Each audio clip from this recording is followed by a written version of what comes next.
Your story changed you. Now let it change the lives of others. This is a Candy Factory Mini. So you want to write a book? With Suzette Mullen. Join me as we follow the development of a nonfiction book from idea to completion. We'll explore the creative process as well as the nuts and bolts of pitching and publication. Get a behind-the-scenes look of my book coaching process, as well as clear takeaways and nuggets of wisdom. Let me walk alongside you as you learn to tell your story. Hello, I'm Suzette Mullen, book coach, nonfiction writer, and your host. Welcome to this episode of So You Want to Write a Book. My goal is to break down the challenging process of finding and getting clear on your story so you can finally take action on the book that's been rattling around your head or tugging at your heart. Even if you never plan on writing a book, I'll share tips that will help you become a more informed reader or a more effective writer in your work life. If you have questions, I welcome them. Please leave them in the chat and go ahead and grab a pen and paper or your laptop or your phone so you can jot down some notes. And let's get started. Now, last week, I did a mini coaching session with Ophelia Sierra of the Math Mentors. And we looked at one of the important questions that you should ideally answer before you start writing your book. We talked about what's your point? What have you come to the page to say? Really, what's the takeaway for your reader? Now, this week, we're looking at your elevator pitch, which is another important step as you're building the foundation for your book.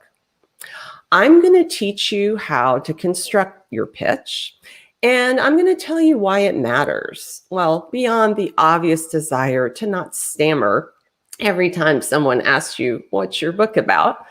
Your elevator pitch or your log line, that's what they call it in the movie biz.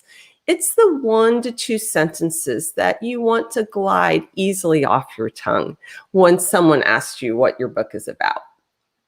Now, if you do the hard work now, you will save yourself a lot of heartache and embarrassment. That dread when someone asks you what your book is about and you're stammering and saying, my book's kind of about this, or it's sort of about this. Trust me, I know what it feels like to fumble when it comes to describing your book. Now, I'm guessing most of you know why we call this an elevator pitch, right? It's sort of the amount of time it takes for an elevator ride is about the amount of time you have to capture someone's attention. Now, if you stammer and hesitate, that elevator door is going to open and your audience is going to walk out, and you will have missed their chance to talk about your book. Before we get into the actual how-tos of crafting your elevator pitch, I want to talk a little more about why it's important to have one in the first place. So once you decide to write a book, you should start talking about it. Well, why? Because you want to create a buzz. You want people to start getting interested in your book idea. And you also want to see what resonates with people when you talk about it and what doesn't. Now, once you start talking about your book, people are going to ask you about it. Trust me, they will ask you about it everywhere. They'll ask you about it at cocktail parties. Well, do we even have those anymore? Well, at happy hour, virtual and otherwise. If you go to a writer's conference or you're part of a writer's group, you may have an opportunity to have a brief conversation with an agent or an influencer. You'll have chance encounters at the supermarket or over Zoom. This has happened to me, really, in real life. Hey, Suzette, it's great to see you. It's been too long. What are you up to? Well, actually, I'm working on a book. A book? That's amazing. What's it about? Well, this is where you insert that catchy, pithy, clear log line. So let's practice with my memoir. I'm going to give you a couple of early examples of how I used to answer that question. Hey, Suzette, what's your book about? Oh, it's a memoir about faith and sexuality. Hey, Suzette, what's your book about? Oh, it's a memoir about coming out later in life. All right, these pitches aren't terrible, but they're flat. They communicate the subject matter and the genre, memoir, but they don't state the conflict or really provoke much curiosity. They don't say anything about who the book is for or why anyone should really care. We can do better. Now, today I want you to be clear. I want to be clear that I'm focusing on pitches for self-help, personal and business development books, what we call prescriptive nonfiction. Now, if you're writing a plot-driven narrative, a novel, a thriller, or some memoirs, you'd use a slightly different formula than the one I'm going to talk about today, but the same principles apply. So here are the 5 steps to create an elevator pitch or a log line for your nonfiction book. Step 1, your book's point. Start here. This is what I talked about last week in my mini coaching session with Ophelia.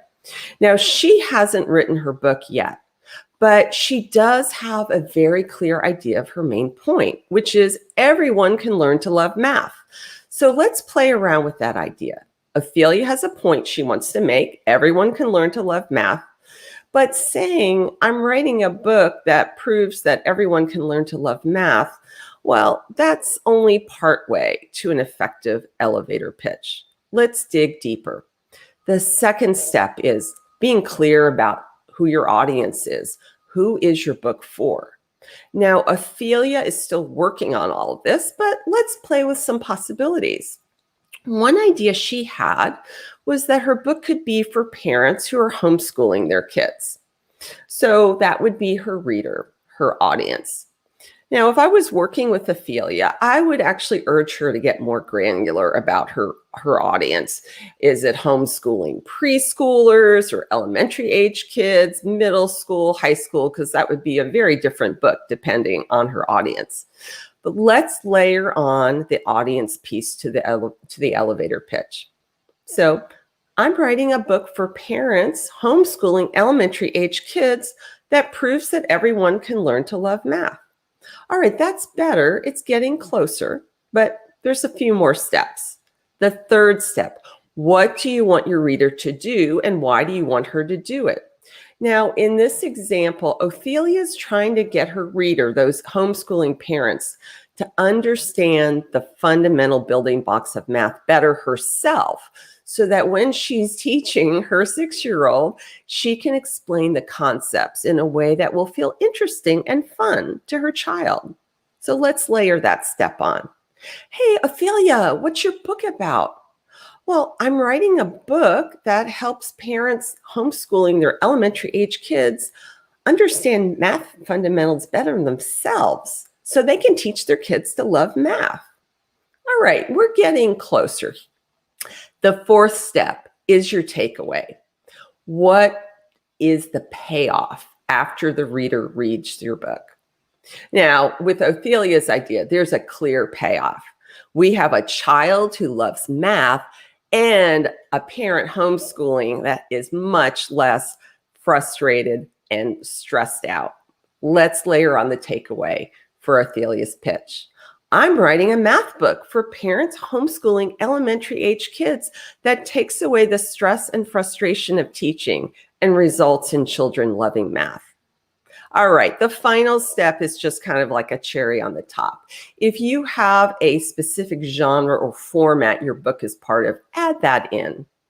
So for Ophelia, I'm just going to pretend it's going to be a workbook. So we're going to add that layer into the log line. Hey, Ophelia, it's so great you're writing a book. What's it about?